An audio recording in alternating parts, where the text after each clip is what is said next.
चलिए आज स्टार्ट करते हैं घटना चक्र। ठीक है, सामान्य ज्ञान का प्रश्न है, घटना चक्र है। तो स्टार्ट करते हैं। और ये पहला प्रश्न है, आप देख सकते हैं। रॉबर्ट ब्रूस फ्रूट थे, क्या थे वो? ठीक ना। ऑप्शन है आपके सामने में, भूगर्भिक वैज्ञानिक थे, पुरातात्विक थे। ठीक ना।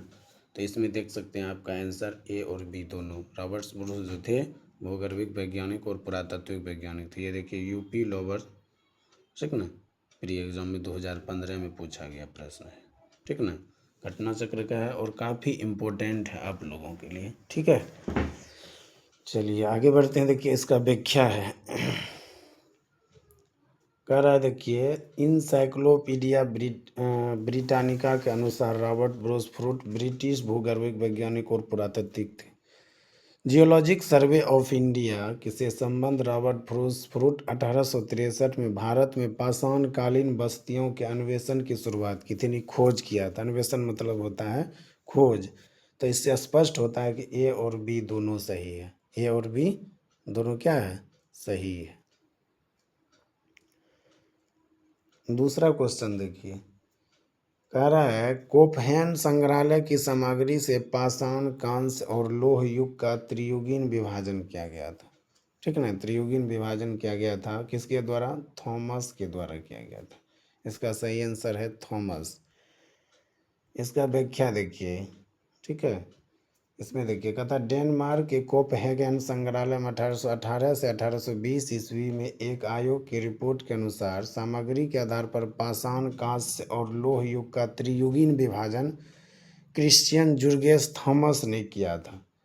यद्यपि थॉमस ने 1836 में इसे वर्गीकरण के अनुसार संग्रहालय की वस्तुओं का प्रकाशन किया था।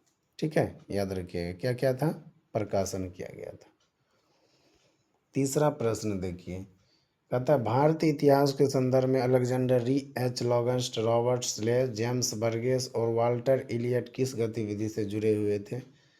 तो किस गतिविधि से जुड़े हुए थे बताइए आप, किस गतिविधि से जुड़े हुए थे? ये जो थे पुरातात्विक उत्खनन से जुड़े हुए थे। पुरातात्विक उत्खनन से जुड़े हुए थे। ठीक है, कहता अलेक्जेंडर री एच लॉगन्स, रॉबर्ट स्लेव, जेम्स बर्गेस और वाल्टर इलियट पुरातात्विक उत्खनन के प्रसिद्ध थे, जिन्हें मुख्य रूप से दक्षिण भारत के इतिहास क्षेत्र में काम किया है। दक्षिण भारत के क्षेत्र में इसका मुख्य योगदान रहा है। ठीक है, चलिए यहाँ से देखते हैं।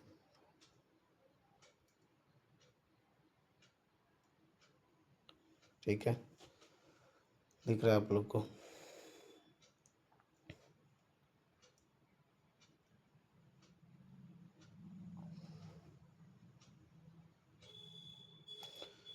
चार नंबर का था उत्खनित प्रमाण के अनुसार जो है पशुपालन का जो है ना प्रारंभ हुआ था। ये जो हुआ था मध्य पाषाण काल में हुआ था। पशुपालन का काम धंधा प्रारंभ हुआ था मध्य पाषाण काल में हुआ था। कहता मध्य पाषाण काल के अंतिम चरण में पशुपालन के साक्ष्य प्राप्त होने लगते हैं और ऐसे पशुपालन के साक्ष्य भारत के आदमगढ़, नर्मदापुरम मध्य प्रदेश तथा बांगोर भीलवाड़ा राजस्थान से प्राप्त हुआ है ये सब चीज़। ठीक है, अगला क्वेश्चन देखिए, कहता है मध्य पाषाण प्रसंग में पशुपालन के प्रमाण जहाँ से मिले वह स्थान है, वह स्थान कौन सा है? यह है आदमगढ़। ठीक ना, ये जो है आदमगढ़ से है। इसका जो पशुपालन के प्रमाण मिले हैं आदमगढ़ से।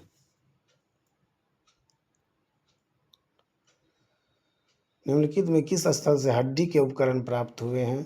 याद रखिएगा, हड्डी के उपकरण जो प्राप्त हुआ है महदाहा और सरायनार राय से। कहता मध्य पाषाणिक मदाह उत्तर प्रदेश के प्रतापगढ़ जिले में स्थित से बड़ी मात्रा में हड्डी एवं सिंह निर्मित उपकरण प्राप्त हुए हैं। जी आर शर्मा मदाह 3 क्षेत्रों में उल्लेख करते हैं, जो झील क्षेत्र, बुचड़खाना, संकुल, कब्रिस्तान आदि क्षेत्र में बटा था। ठीक है,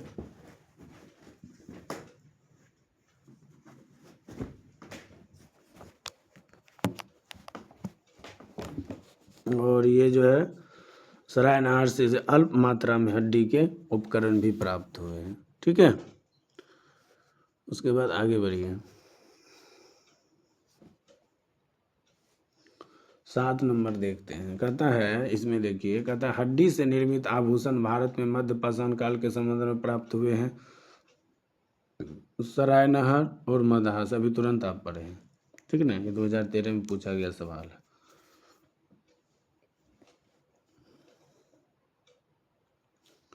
आठ का देखिए, कूट की सहायता से इसका आंसर देना है। कह रहा है निम्नलिखित माध्यमिक पाषाण स्थलों में भौगोलिक दृष्टि से पश्चिम से पूर्व के क्रम को व्यवस्थित कीजिए। तो इसमें देखिए पैसरा है, लेखिया है, बीरभर है, मोहमदाहा है, ठीक ना। इसको जो है कूट की सहायता से आपको आंसर इसका प्रोवाइड करना है, देना है, ठीक है। तो देखते हैं इसका आंसर। यहाँ देखिए इसका जो आंसर दिया हुआ है 4, 2, 1, 3। कहता है भौगोलिक दृष्टि से पश्चिम से पूर्व के क्रम में मध्य पाषाणिक स्थल हैं मदहा प्रतापगढ़ जो उत्तर प्रदेश में, महदाहा, ठीक ना। उसके बाद है लेखिया मिर्ज़ापुर उत्तर प्रदेश, पैसरा बिहार में है, याद रखिएगा, और भीनमारपुर पश्चिम बंगाल में। इसी तरह से क्रम है, ठीक है। उसके बाद कहता है एक ही कब्र से 3 मानव कंकाल निकले हैं। कहाँ से निकला है? दमदमा से, ठीक ना, दमदमा से निकला है। एक ही कब्र से 3 मानव कंकाल निकला है दमदमा से। इसकी व्याख्या को पढ़ते हैं। देखिए कहता है उत्तर प्रदेश के प्रतापगढ़ जिले में स्थित सराय नहर, महदाहा तथा दमदमा का उत्खनन हुआ। दमदमा में लगातार 5 वर्षों तक किए गए उत्खनन के फलस्वरूप पश्चिमी तथा मध्यवर्ती क्षेत्र में कुल मिलाकर 41 मानव सावधान ज्ञात हुए। इन सावधानों में 5 सावधान जो था युग्म सावधान और 1 सावधान में 3 मानव कंकाल एक साथ मिले हैं। शेष सावधान में 1-1 कंकाल मिले हैं, हड्डी मिला है, ठीक ना, कंकाल का वही मतलब हुआ। चलिए आगे बढ़ते हैं। अगला देखिए प्रश्न है खाद्यान्न की कृषि सर्वप्रथम प्रारंभ हुई थी। नवपाषाण काल में प्रारंभ हुआ था। कब प्रारंभ हुआ था? नवपाषाण काल में। कहता है खाद्यान्न का उत्पादन सर्वप्रथम, देखिए यहाँ पर, खाद्यान्न का उत्पादन सर्वप्रथम नवपाषाण काल में हुआ। यह वही समय है जब मनुष्य कृषि कर्म से परिचित हुआ था। भारत में मानव का सर्वप्रथम साक्ष्य कहाँ मिलता है? नर्मदा घाटी में मिलता है। मानव का जो है ना साक्ष्य कहाँ मिलता है? नर्मदा घाटी में, याद रखिएगा। कहता है भारत मानव का सर्वप्रथम साक्ष्य नर्मदा घाटी में अवस्थित हथनौरा, सीहोर, मध्य प्रदेश नामक पुरा स्थल से प्राप्त होता है। इसकी खोज पुरातात्विक अरुण सोनकिया द्वारा 1982 में किया गया था। कब किया गया था? 1982 में किया गया था। उसके बाद प्रथम मानव जीवाश्म भारत की किस नदी घाटी से प्राप्त हुआ? तो ये हुआ नर्मदा घाटी से। कहाँ से हुआ? नर्मदा घाटी से प्राप्त हुआ, याद रखिएगा, नर्मदा घाटी से। चलिए आगे बढ़ते हैं। अब चलिए कहता है मानव द्वारा, यहाँ पर देख सकते हैं, मानव द्वारा सर्वप्रथम प्रयुक्त अनाज था जौ था, ठीक ना। कहता आधुनिक मानव समाज द्वारा मुख्य रूप से 8 खाद्य अनाजों का उपयोग किया, जिसमें गेहूँ, जौ, मक्का, बाजरा, सोरी, राई एवं जई था। अनाजों को विभिन्न क्षेत्र में जंगली घास के रूप में विद्यमान था, जिन्हें बीजों से अलग अलग क्षेत्र में समय पर मानव ने उगाया। विशिष्ट दृष्टि से देखा जाए तो सर्वप्रथम जो 8000 ईसा पूर्व के भूमध्य सागर ईरान के मध्य स्थित पश्चिमी एशिया के मानव द्वारा उगाया गया। बाद में लगभग इन्हीं क्षेत्रों में आसपास ही गेहूँ भी उगाया गया, इसी के आसपास गेहूँ भी उगाया गया, ठीक है। 14 नंबर क्वेश्चन देखिए, कहता भारतीय महाद्वीप के कृषि प्राचीनतम साक्ष्य प्राप्त हुए हैं। तो ये जो आपका है लहुड़ा देव से प्राप्त हुए, ठीक ना। भारतीय महाद्वीप में प्राचीन कृषि का प्राचीन साक्ष्य।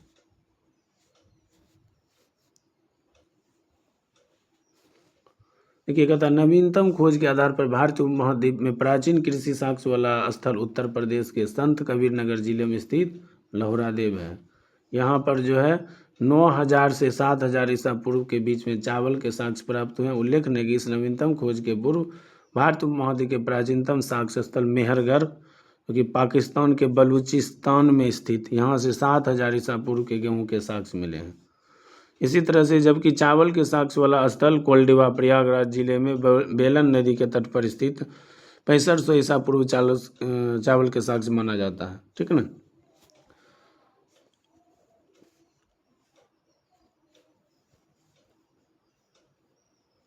उसके बाद है देखिए, कहता भारतीय उपमहाद्वीप में कृषि के प्राचीनतम साक्ष्य प्राप्त हुए हैं मेहरगढ़ से, ठीक ना। भारतीय उपमहाद्वीप में जो है ना, देखिए अगला क्वेश्चन है, भारतीय उपमहाद्वीप में कृषि के प्राचीनतम साक्ष्य कहाँ से प्राप्त हुए हैं? वही होगा आंसर इसका भी, ठीक ना। मेहरगढ़ से, कहाँ से? मेहरगढ़ से, वही है मेहरगढ़। 17 नंबर देखिए, नवपाषाण में भारत उपमहाद्वीप के उत्तर पश्चिमी क्षेत्र में निम्नलिखित में से किस स्थान पर कृषि के अभ्युदय प्रारंभिक प्राप्त हुए थे? मेहरगढ़ से प्राप्त हुआ था। उसके बाद है, कहता है कि भारत में पशुपालन एवं कृषि के प्राचीनतम साक्ष्य प्राप्त हुए हैं, ये भी मेहरगढ़ से प्राप्त हुआ है। एक ही प्रश्न को बार बार देखिए कितना बार पूछा गया है, एक ही प्रश्न को।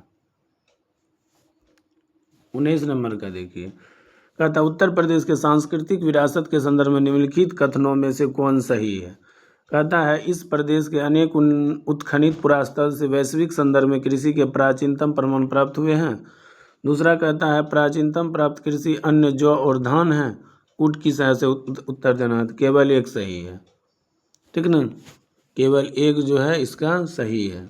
यहाँ पर देखिए, कहता उत्तर प्रदेश के अनेक उत्खनन प्राप्त वैश्विक संदर्भ कृषि प्राचीनतम प्रमाण प्राप्त हुए हैं। नवीनतम खोज के आधार पर भारत में प्राचीनतम कृषि साक्ष्य वाला स्थल उत्तर प्रदेश के संत कबीर जिले में स्थित लहुरा देव है, यहाँ से 9000 से 7000 ईसा पूर्व के मध्य चावल के साक्ष्य प्राप्त है। उत्तर प्रदेश से प्राचीनतम कृषि धान अन्न जो नहीं है, ठीक है ना।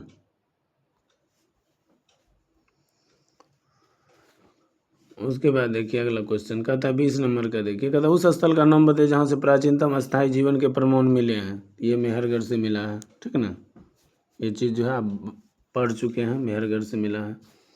उसके बाद है कि इसमें निम्नलिखित में किन स्थानों से मध्य पाषाण काल में पशुपालन के प्रमाण मिले हैं? तो ये बागौर से मिले हैं। कहाँ से मिले हैं? बागौर। मध्य पाषाण काल से पशुपालन के साक्ष्य प्राप्त होने लगते हैं। पशुपालन के प्रारंभिक साक्ष्य मध्य प्रदेश में नर्मदापुरम के निकट आदमगढ़ पुरास्थल और राजस्थान के भीलवाड़ा जिले बागौर से मिलते हैं। 22 नंबर देखिए, निम्नलिखित में किसको चालोलिथिक युग भी कहा जाता है? ताम्रपाषाण युग को चालोलिथिक युग भी कहा जाता है, ताम्रपाषाण युग को।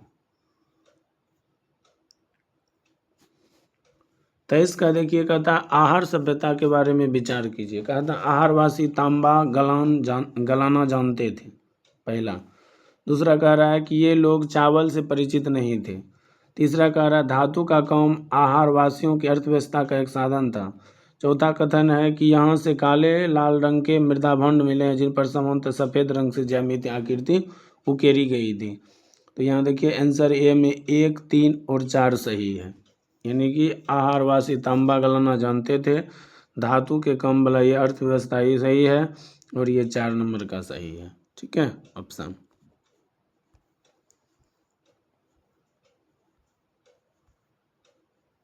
चलिए यहाँ पर उसका व्याख्या दिया हुआ है।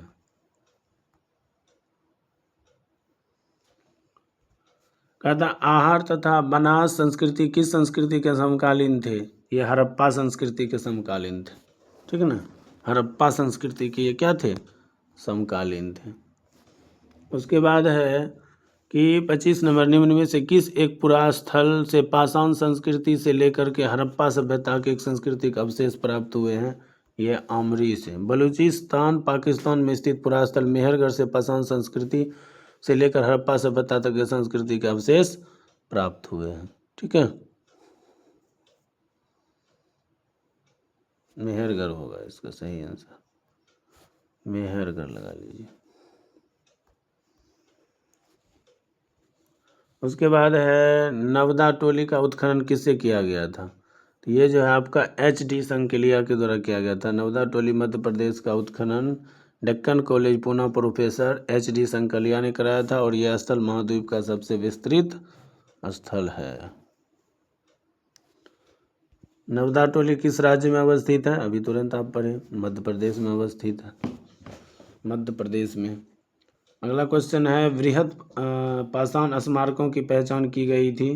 तो ये जो है ना मृतक को दफनाने के स्थान के रूप में पहचान किया गया था। जो मृत आदमी होता था उसको दफनाया जाता था, ठीक है।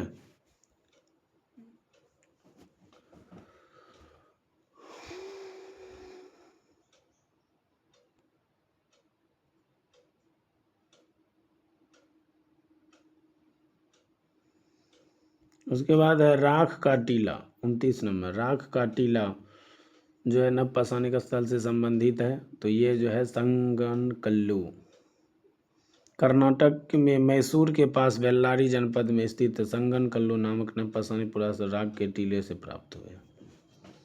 भीमबेटका किसके लिए प्रसिद्ध है? तो ये गुफाओं और चित्र के लिए, शैल चित्र के लिए प्रसिद्ध है। ठीक ना, इसके बारे में जानिए। कहता मध्य प्रदेश के रायसेन जिले के अब्दुल्लागंज के समीप स्थित भीमबेटका प्रादेशिक शैल चित्रकला का श्रेष्ठ उदाहरण है। इन गुफाओं में जीवन के विविध रंगों को पेंटिंग के रूप में उकेरा गया है, जिनमें हाथी, सांभर, हिरण आदि के चित्र हैं। अब तक लगभग 700 शिलाश्रयों की पहचान की जा चुकी है, जिसमें 500 चित्र पाए गए। निम्न में कौन सा स्थल प्रागैतिहासिक चित्रकला से प्रसिद्ध है? ये है भीमबेटका। क्या है? भीमबेटका। चलिए,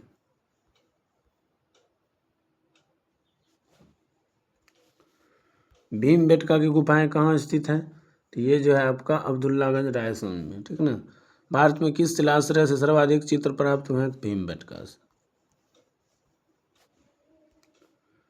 निम्नलिखित में से किस भारतीय पुरातत्व ने पहली बार भीमबेटका गुफा को देखा और उस शैल चित्रों पर इसके महत्व में खोजा?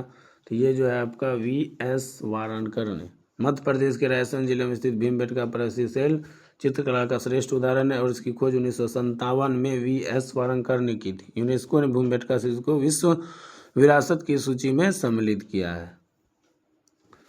उसके बाद है डॉक्टर विष्णु श्रीधर वानकर भीमबेटका के शैललेसरों की खोज कब की थी? तो ये 1957-58 में किया था। भीमबेटका को किसने खोजा था? तो वही बात, विष्णुधर, डॉक्टर विष्णुधर वाकनकर। ठीक ना। उसके बाद देखिए यहाँ पर क्वेश्चन है 37 नंबर, गौरिक मृदभंड पात्र OCP का नामकरण हुआ था। इसका नामकरण हुआ था हस्तिनापुर में। कहाँ हुआ था? हस्तिनापुर में हुआ था।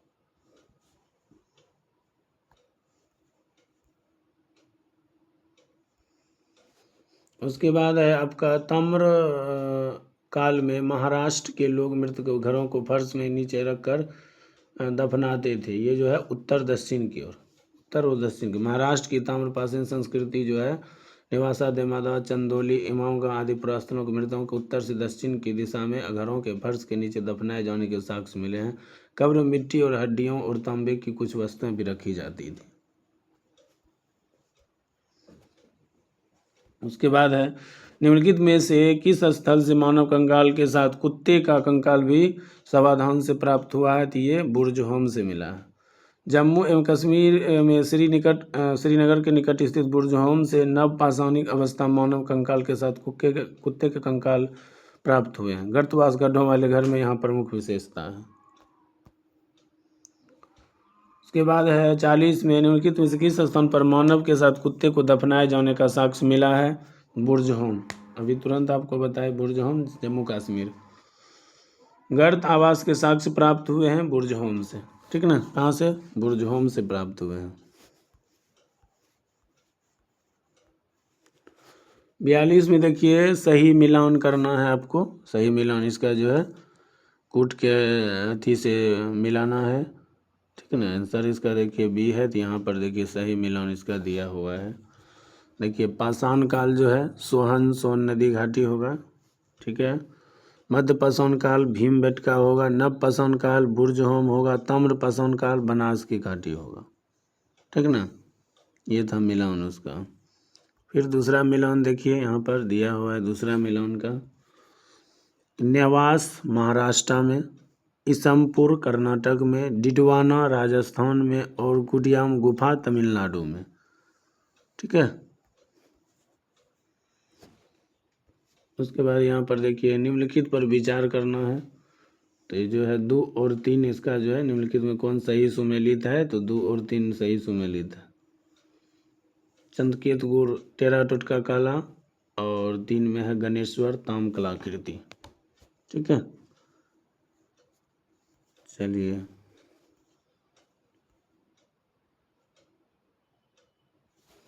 इसमें देखिए ये भी वही प्रश्न है। इसमें कहता कौन सा दी गई सूचना सही सुमेलित है?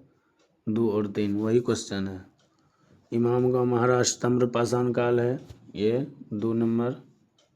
और 3 नंबर में दिया है मंगोडो केरल महापाषाण काल है। यहाँ पर देखिए इसका बी आंसर दिया हुआ है।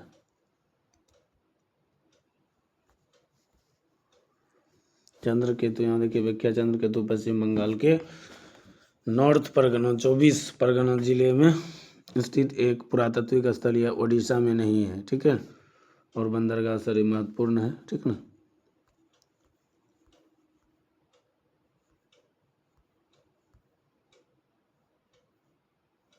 उसी का दिया गया है इंट्रोडक्शन। कहता है विंध्य क्षेत्र के किस शिराश्रय से सर्वाधिक मंगल कंकाल मिले हैं, तो ये मिला है आपका लेखिया से, ठीक ना।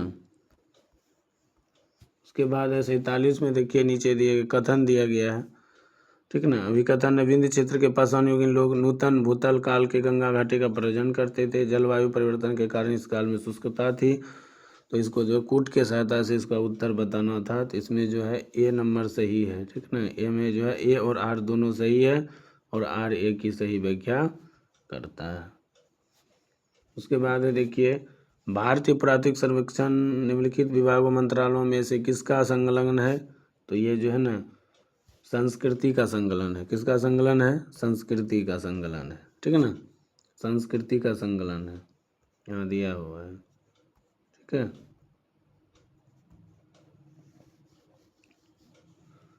उसके बाद है यहाँ पर भारतीय पुरातत्व का जनक किसे कहा जाता है, तो ये अलेक्जेंडर कनिंघम को कहा जाता है, अलेक्जेंडर कनिंघम को कहा जाता है। राष्ट्रीय मानव संग्रहालय कहाँ है, तो यह है भोपाल में। कहाँ है? भोपाल में राष्ट्रीय मानव संग्रहालय। यहाँ देखिए राष्ट्रीय मानव संग्रहालय जिसका नाम बदलकर इंदिरा गांधी राष्ट्रीय मानव संग्रहालय कर दिया गया है, भोपाल मध्य प्रदेश में स्थित है। यह भारत सरकार के संस्कृति मंत्रालय के अंतर्गत एक संगठन है। 51 में देखिए भारतीय सभ्यता के विकास की कहानी दर्शाने वाला देश का सबसे बड़ा संग्रहालय इंदिरा गांधी मानव संग्रहालय कहाँ स्थित है? भोपाल में स्थित है। कहाँ स्थित है? भोपाल में। उसके बाद है देखिए मानव समाज विलक्षण है क्योंकि वह मुख्यतः आश्रित होता है, तो ये अर्थव्यवस्था पर आश्रित होता है। मानव समाज जो होता है ये अर्थव्यवस्था पर आश्रित होता है, ठीक है, अर्थव्यवस्था पर, याद रखिएगा। उसके बाद है हड़प्पा निम्नलिखित में से किस सभ्यता से संबंधित है, ये सिंधु घाटी सभ्यता से संबंधित है, याद रखिए। कौन घाटी से? सिंधु घाटी सभ्यता से हड़प्पा जो है संबंधित है, ठीक है, सिंधु घाटी से। देखिए कहता हड़प्पा नामक पूरा स्थल सिंधु घाटी सभ्यता से संबंधित है। सिंधु सभ्यता के प्रथम स्थल के नाम पर सैंधव सभ्यता को हड़प्पा के नाम से जाना जाता है। कालानुक्रम की दृष्टि से यह सभ्यता मिस्र एवं मेसोपोटामिया की प्राचीन सभ्यताओं से मिलता जुलता है। सिंधु सभ्यता संबंधित है, तो ये जो है आद्य ऐतिहासिक युग से संबंधित है। सिंधु सभ्यता आद्य ऐतिहासिक काल की सभ्यता है क्योंकि यहाँ पर लेखन कला का ज्ञान तो है किंतु अभी तक इसे पढ़ा नहीं जा सका, अतः इतिहास निर्माण में से प्रयोग नहीं किया जा सकता है। सिंधु घाटी की सभ्यता गैर आर्य थी, क्यों? क्योंकि वह नगरीय सभ्यता थी। सिंधु सभ्यता जो थी वो नगरीय सभ्यता थी, ठीक है, सिंधु सभ्यता नगरीय सभ्यता थी, ठीक।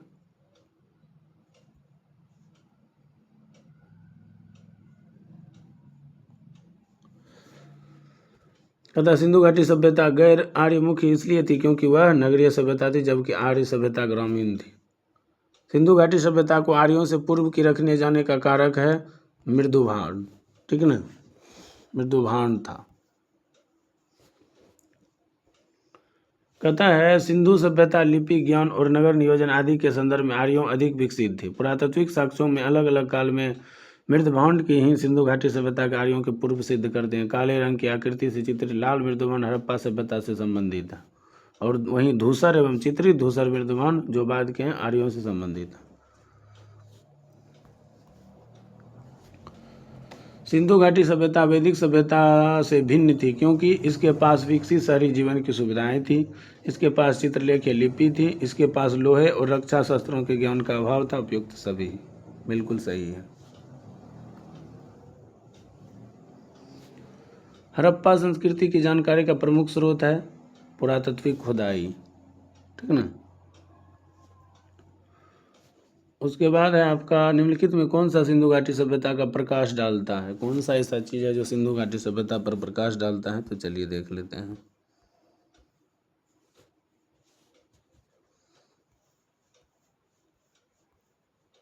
पुरातत्व संबंधी खुदाई डालता है प्रकाश। सिंधु घाटी के निवासियों की सभ्यता को जानने का मूल स्रोत क्या है? मोहर है।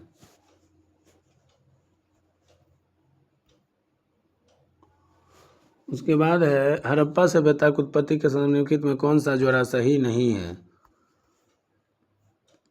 इसमें जो है ए नंबर सही नहीं है, ये जो है सही नहीं है, बाकी सब सही है। ये भी सही है, ये भी सही है।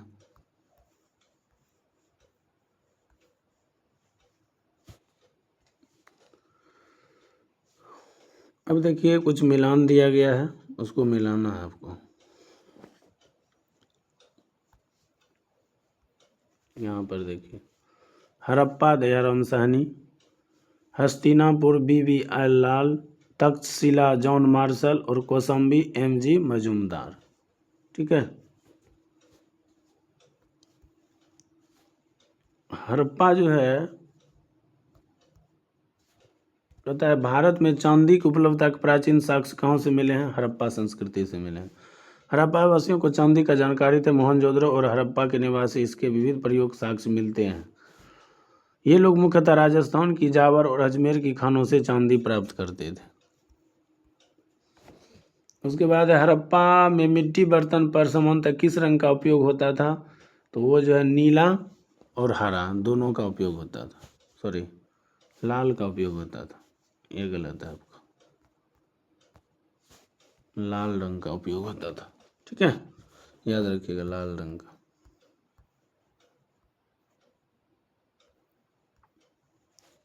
उसके बाद कहता है मूर्ति पूजा का आरंभ कब से माना जाता है? पूर्व आर्य से माना जाता है। मूर्ति पूजा का प्रारंभ पूर्व आर्य काल से माना जाता है। जो सैंधव सभ्यता मूर्ति पूजा प्रचलित, इसके उदाहरण अनेक सैंधव पूर्व मातृ देवी की मूर्ति तथा मोहरों का प्रमाण मिलता है। निम्नलिखित पशुओं से किस एक हड़प्पा संस्कृति के मोहरों टेराकोटा कलाकृति का में निरूपण नहीं हुआ था? गाय का नहीं हुआ था, हाथी, गेंडा, बाघ, ये सब का। कहता हड़प्पा संस्कृति की मोहरों एवं टेराकोटा कलाकृतियों में गाय के चित्र नहीं मिलता है, जबकि हाथी, गेंडा, बाघ, हिरण, भेड़ आदि का चित्र मिलता है। गाय को महत्व वैदिक काल में दिया गया है।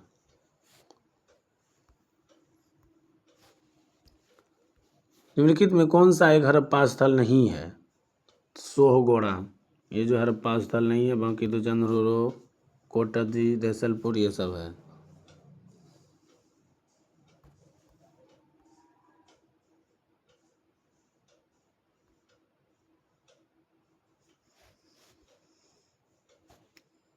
देखिए अब जो है 17 नंबर का, ये भी एक मिलान है। मिलान को यहाँ से देख लीजिए, करालोथल, कालीबंगा, धोलावीरा। ठीक ना, B नंबर का है दिया। यहाँ पर जो आप देख सकते हैं मिलान को, यहाँ पर कहता है प्रश्न हड़प्पा से खंभात के खाड़ी के निकट स्थित लोथल में गोदीबारा के साक्ष्य मिले। राजस्थान के हनुमानगढ़ में जिले में घग्गर नदी के निकट कालीबंगा जुते हुए खेत और गुजरात के धोलावीरा हड़प्पा लिपि के बड़े आकार 10 चिन्हों वाला शिलालेख मिले। हरियाणा के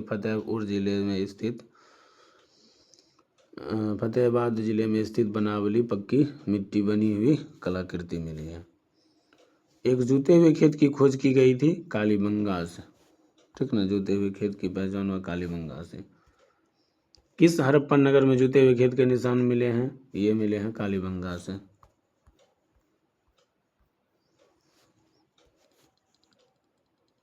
ये भी मिलान है। ठीक ना, मिला सकते हैं आप 1 2 4 3।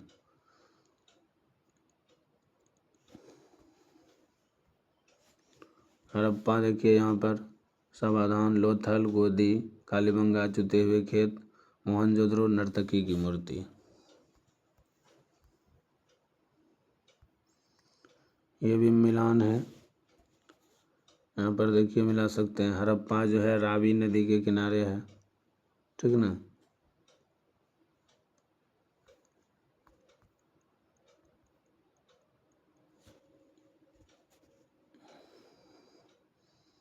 हस्तिनापुर जो है आपका वो गंगा हो गया, नागार्जुन कोंडा कृष्णा हो गया, ये गंगा वाला है। इसी तरह से आप मिला सकते हैं। इसका सही आंसर B होगा, 2 3 4 1।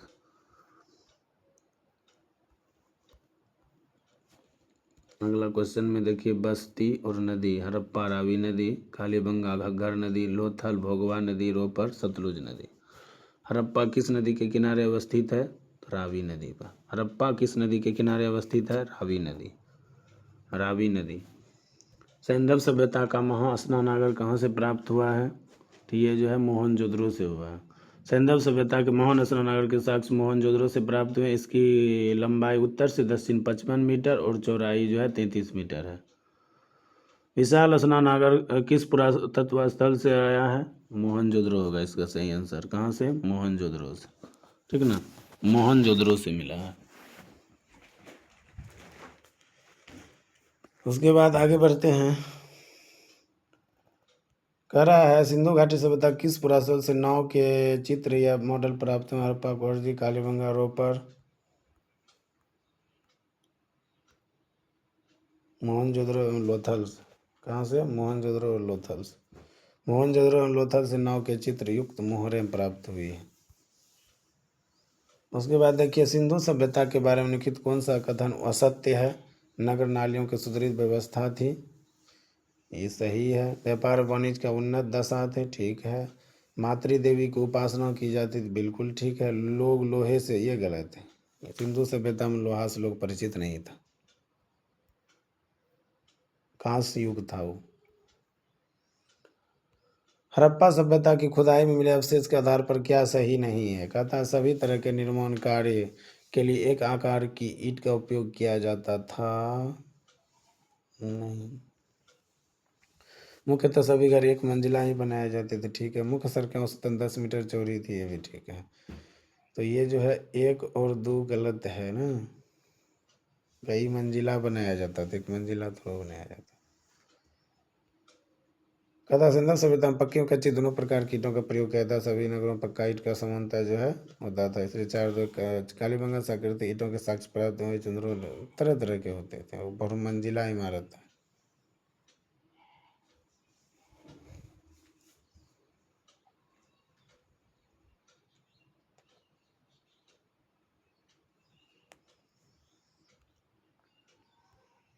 सिंधु घाटी सभ्यता जानी जाती है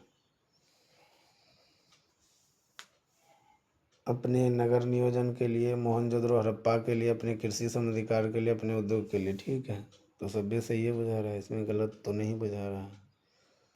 उसके बाद निम्नलिखित में किसका सुमेलन नहीं है?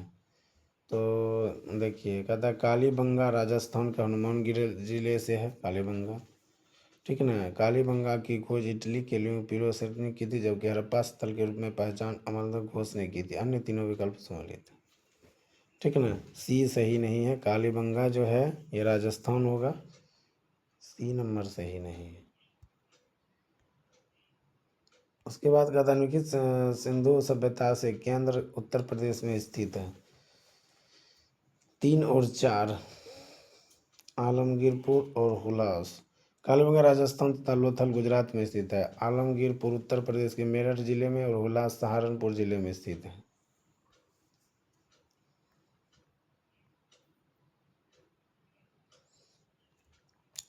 निम्नलिखित कौन सा हड़प्पाकालीन स्थल गुजरात में है? लोथल है गुजरात में। हड़प्पा संस्कृति का स्थल और उनकी संबंधित युगों में कौन सा सही सुमेलित नहीं है? राखीगढ़ी, ये राजस्थान में नहीं है। राखीगढ़ी है हरियाणा के हिसार जिले में घग्गर नदी के तट पर स्थित है। बाकी आलमगीरपुर उत्तर प्रदेश ठीक है, दैमाबाद महाराष्ट्र ठीक है, बनावली हरियाणा ठीक है। राखीगढ़ी भी हरियाणा में है, याद रखिएगा। 34 में निम्नलिखित में कौन हड़प्पा संस्कृति के पूर्व सीमित का निर्धारण करता है? तो ये जो है आलमगिरी। हड़प्पा सभ्यता का सर्वाधिक पश्चिमी स्थल सुतकोंडा और बलूचिस्तान पाकिस्तान, पूर्वी स्थल आलमगिरी उत्तर प्रदेश और उत्तरी पुरास्थल जम्मू कश्मीर, तेजस्वी पुरास्थल दैमाबाद महाराष्ट्र में। और देखिए कुछ मिलान दिया गया है, आप यहाँ मिलाइए इसको। मांडा जो है जम्मू कश्मीर, दैमाबाद महाराष्ट्र, कालीबंगा राजस्थान और राखीगढ़ी हरियाणा। मांडा जम्मू कश्मीर, दैमाबाद महाराष्ट्र, कालीबंगा राजस्थान, राखीगढ़ी हरियाणा।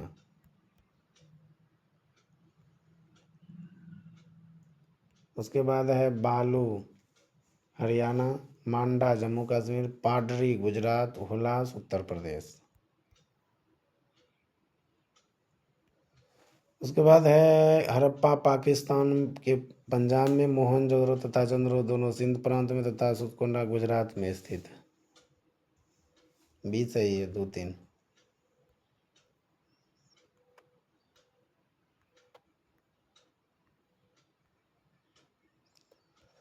मोहनजोदड़ो में कहाँ पर स्थित है? पाकिस्तान के सिंध में स्थित है। चन्हूद्रो का उत्खनन किसने किया था? J.H. मेके ने किया था। मोहनजोदड़ो से लगभग 130 किलोमीटर दक्षिण में स्थित चंद्रपुर को सर्वप्रथम 1931 में N.G. मजूमदार उत्खनन कराया था। सिंधु घाटी सभ्यता कौन सा स्थल अब पाकिस्तान में है? हड़प्पा पाकिस्तान में। हड़प्पा के अवशेष आधुनिक पाकिस्तान के पंजाब प्रांत के साहिवाल जिले में स्थित है। यह स्थल रावी नदी के तट पर स्थित था, जबकि कालीबंगा राजस्थान के हनुमानगिरी पे, लोथल गुजरात प्रांत के अहमदाबाद जिले में तथा आलमगीरपुर उत्तर प्रदेश के मेरठ जिले में है। ठीक है।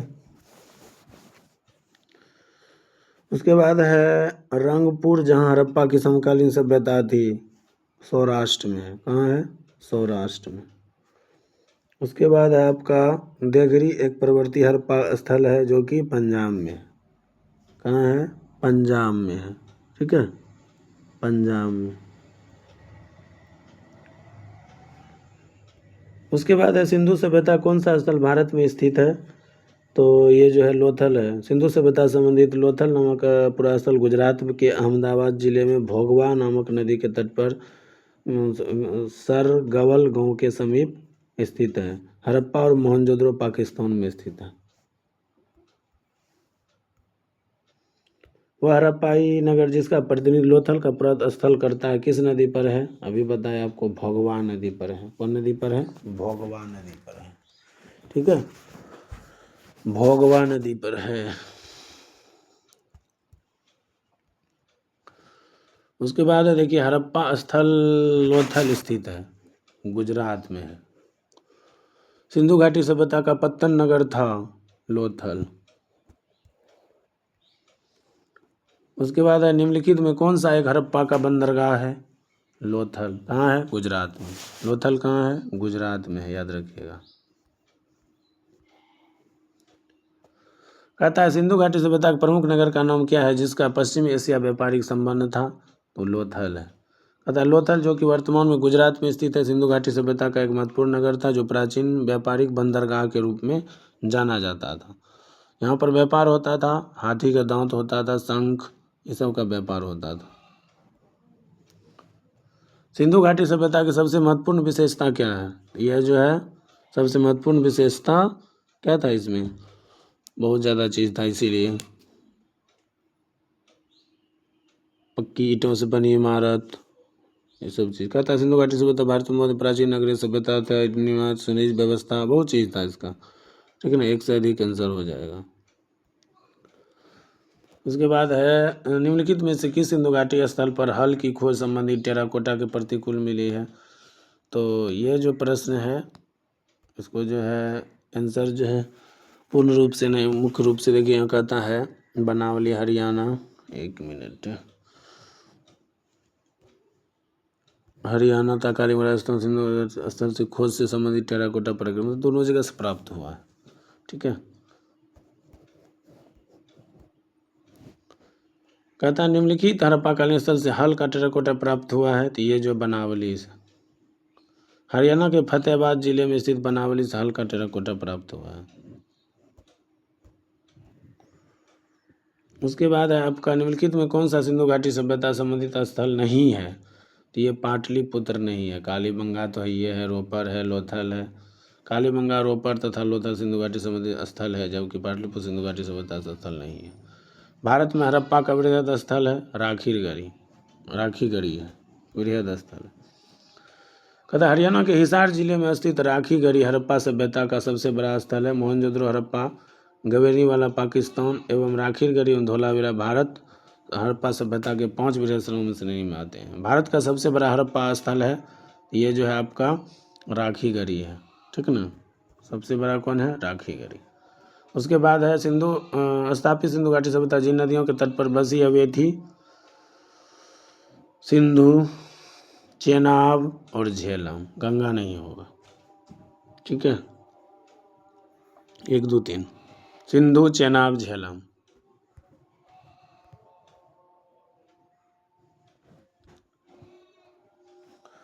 सिंधु घाटी के लोग विश्वास करते थे, तो ये जो है सिंधु घाटी के लोग सभ्यता तक पीढ़ी नहीं। इसका कारण लोग धार्मिक के बारे में निश्चित तौर पर उत्खनन था, मूर्ति पूजा सब पे था, ठीक है ना। सिंधु घाटी के लोग पूजा करते थे, तो ये जो है पशुपति की पूजा करते थे। सिंधु घाटी लोग पशुपति शिव की पूजा करते थे। इसका प्रमाण मोहनजोदड़ो से प्राप्त एक मुहर से, जिस पर आकृति बनी हुई है। मोहनजोदड़ो एवं हड़प्पा की पुरातत्व खुदाई के प्रभारी थे, कौन थे? सर जॉन मार्शल थे। सिंधु घाटी सभ्यता खोज में निकालने में 2 भारतीयों का नाम जुड़ा हुआ है, तो ये था राखल दास बनर्जी और दयाराम साहनी था, ठीक है ना। राखल दास बनर्जी और दयाराम साहनी, ये दोनों जुड़े हुए थे। कहता है सिंधु घाटी सभ्यता की खोज निकालने में राखल दास बनर्जी, दयाराम साहनी 2 भारतीयों का नाम जुड़ा हुआ है। अब देखिए कौन सुमेलित नहीं है, ठीक है ना। तो इसमें देखिए हड़प्पा सभ्यता को दयाराम साहनी किया है, ठीक है ना, खोज किया है। उसके बाद जो है लोथल का एस आर यो सही है, सुरकोटडा का जेपी जोशी यो सही है, लेकिन धोलावीरा का बी के थापर ने नहीं किया, ठीक ना। याद रखिए धोलावीरा को बी के थापर ने नहीं बल्कि RS बिष्ट ने किया, RS बिष्ट ने किया। 61 में देखिए हड़प्पा उत्खनन करने वाले प्रथम पुरातात्विक जो इसके महत्व को नहीं समझ पाए थे, एनकंगिंगम, ठीक है ना। निम्नलिखित में कौन हड़प्पा और मोहनजोदड़ो को संबंधित नहीं थे? तो इसमें देखिए कौन नहीं था, तो वो जो था BS स्मिथ नहीं था, बाकी RD बनर्जी, KN दीक्षित और ASM बस था, ठीक है।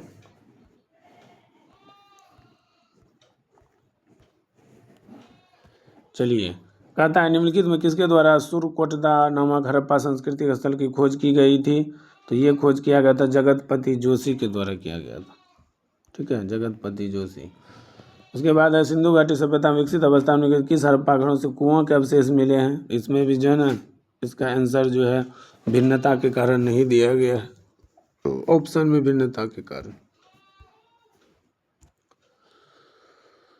उसके बाद ये भी मिलान है, देखिए यहाँ पर सोने के सिक्के कहाँ से मिले, लोहे का हल, ये सब कहाँ से मिला है? तो आंसर इसका जो है ना देखिए 4 3 2 1 है, 4 3 2 1, ठीक है, 4 3 2 1।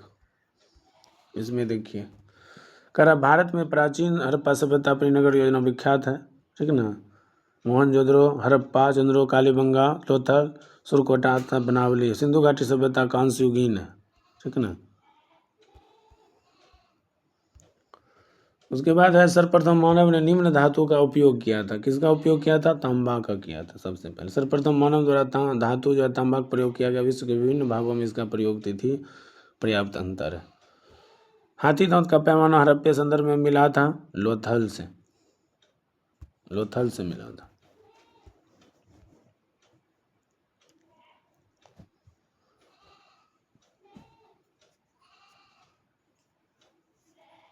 हड़प्पा कालीन स्थलों में अभी तक किस धातु की प्राप्ति नहीं हुई है? लोहा की प्राप्ति नहीं हुई, बाकी तांबा, स्वर्ण, चांदी सब का प्राप्त हो गया। निम्नलिखित में कौन सा स्थल घग्गर और उसकी सहायक नदियों के घाटी पर स्थित है? बनावली। हरियाणा में स्थित बनावली नामक हड़प्पाई स्थल घग्गर एवं उसकी सहायक नदियों पर स्थित है। उसके बाद है देखिए निम्नलिखित दिए गए कूट को सही उत्तर को चुनना है आपको। मोहनजोदड़ो, हड़प्पा, रोपर, कालीबंगा सिंधु घाटी सभ्यता के प्रमुख स्थल हैं। हड़प्पा में लोगों ने सड़कों तक गलियों जाल के संयोजन था। उसके बाद है आपका हड़प्पा के लोगों को धातुओं का उपयोग का पता नहीं था, तो ये सही है, 1 और 2 सही है, तीसरा गलत है। मोहनजोदड़ो हड़प्पा नगर पर अब विलुप्त हो गए हैं, वह खुदाई के दौरान प्रकट हुए थे। क्या सही है? B सही है, A और दोनों से, किंतु R सही का स्पष्टीकरण नहीं है। उसके बाद है आपका हड़प्पा संस्कृति के संदर्भ में शैलकृति स्थापित के प्रमाण कहाँ से मिला है? तो ये आपको मिला है कहाँ से? धौलावीरा से। धौलावीरा हड़प्पा सभ्यता के भारत में स्थित दूसरी सबसे बड़ी प्रथम राखीगढ़ी बस्ती है। यह गुजरात के कच्छ के रण में स्थित है। यहाँ उत्खनन के फलस्वरूप बहुत सारा जो है मिला है, जो शैलकृति जलकुंड सब है। धौलावीरा जिस राज्य में स्थित है वह कौन है? गुजरात। धौलावीरा कहाँ स्थित है? गुजरात में। ठीक है, धौलावीरा कहाँ है? गुजरात में। कौन सा हड़प्पा नगर तीनों भागों से विभक्त है? धौलावीरा। धौलावीरा नगर को 3 भागों किला, मध्य नगर और निचला नगर में विभाजित किया गया। निम्नलिखित में कौन सा स्थल तीनों नगरों के अवशेष से प्राप्त हुआ है? धौलावीरा। निम्नलिखित में कौन सा प्राचीन नगर उत्खनन जल संचय प्रणाली में सुप्रसिद्ध है, जहाँ बांधों की श्रृंखला का निर्माण किया गया था? यह है धौलावीरा।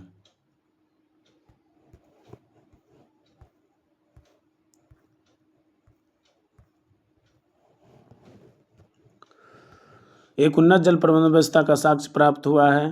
धौलावीरा से। निम्नलिखित में किस स्थल को द्विस्पर्श संस्कार डबरन बोरवेल का प्रमाण मिला है? इसका जो है ना लोथल से सर्वाधिक जो इसका भी आंसर भिन्नात्मक है। हड़प्पा स्थल से स्वर्णिम के भी हल उत्खनन में प्राप्त हुए हैं। मानव समाधान प्राप्त हुआ था। हड़प्पा सभ्यता का स्थल मांडी भारत के किस राज्य में स्थित है? ये आपका उत्तर प्रदेश में स्थित है। उत्तर प्रदेश में। वस्त्रों के लिए कपास की खेती का आरंभ सबसे पहले किया गया था? भारत में किया गया था।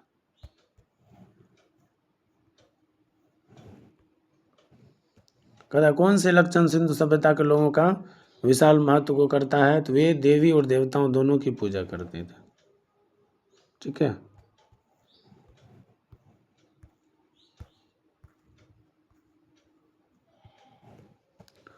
सिंधु घाटी सभ्यता के संदर्भ में लिखित कथनों पर विचार कीजिए। तो इसमें जो है आपका 1 और 2 दोनों सही है। यह लोक सभ्यता और धार्मिक दपी था और उस काल में भारत में कपास के वस्त्र बनाए जाते थे। बिल्कुल सही है।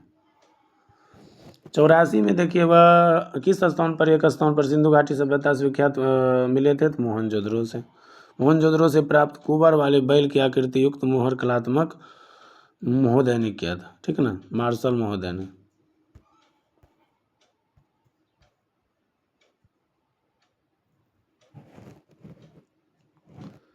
सिंधु सभ्यता से प्राप्त मोहरों में कौन से वृक्ष की आकृति है? पीपल वृक्ष।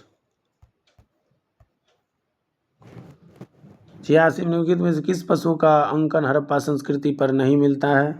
ये जो है घोड़ा का नहीं मिलता है। बैल मिल जाता है, हाथी मिल जाता है, भेड़ मिलता है, लेकिन घोड़ा नहीं मिलता है बे। कहता सिंधु घाटी सभ्यता कुछ स्थलों जैसे घोड़े की मूर्ति, अस्थि, जबरे आदि प्राप्त अवशेष प्राप्त हुए, लेकिन उसका अंकन हड़प्पा के मोहरों पर नहीं मिलता। किस पशु का अवशेष सिंधु घाटी सभ्यता में प्राप्त नहीं हुए हैं? शेर का। ठीक है, अवशेष प्राप्त नहीं हुआ है शेर का। उसके बाद है निम्नलिखित में कौन सा जानवर सिंधु घाटी सभ्यता के लोगों को नहीं पता था? बैल, घोड़ा, हाथी, कोई नहीं।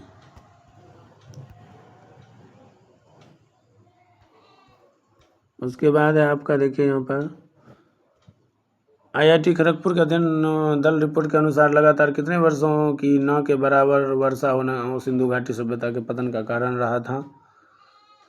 लगभग 900 वर्ष। मिरिन पट्टिका पुस्तक संयुक्त युग की कृति प्राप्त हुई है कालीबंगा से। निम्नलिखित में कौन सी सभ्यता नील नदी के तट पर पनपती है? मिस्र की सभ्यता। निम्नलिखित में समस्याओं का उत्तर से दक्षिण का सही क्रम बताना है आपको। ये जो है सही क्रम हो जाएगा एजेट का, माया, मेष का, इका। ठीक है, कहता है दुनिया की सर्वाधिक प्राचीन सभ्यता कौन सी है? तो ये जो है मेसोपोटामिया, इराक की सभ्यता है। ठीक है, उसके बाद है लेखन कला की उचित प्रणाली विकसित करने वाली सर्वप्रथम प्राचीन सभ्यता थी सुमेरिया। तो ये था आपका घटना चक्र सामान्य अध्ययन था। और आप लोग ज़रूर बताइएगा, कमेंट बॉक्स में लिखिएगा कि आपको यह वीडियो कैसा लगा, व्याख्या सहित कैसा लगा। आप कमेंट बॉक्स में लिखिएगा और हमें बताइएगा। अगर आप लोगों को अच्छा लगा होगा तो आगे हम इसको और चैप्टर वाइज बताने का प्रयास करेंगे, आपको समझाने का प्रयास करेंगे। ठीक है, तो यहाँ पर देखिए प्रश्न कोश है, और ये पूछा हुआ प्रश्न है सभी प्रकार के एग्जाम में, बीपीएससी के, खास करके बीपीएससी, यूपीएससी, जो राज्य में भी जो सब एग्ज़ाम होता है, तो ये काफ़ी इम्पोर्टेंट है। घटना चक्र सामान्य अध्ययन था, और आज इसको यहीं पर समाप्त करते हैं। ठीक है, तो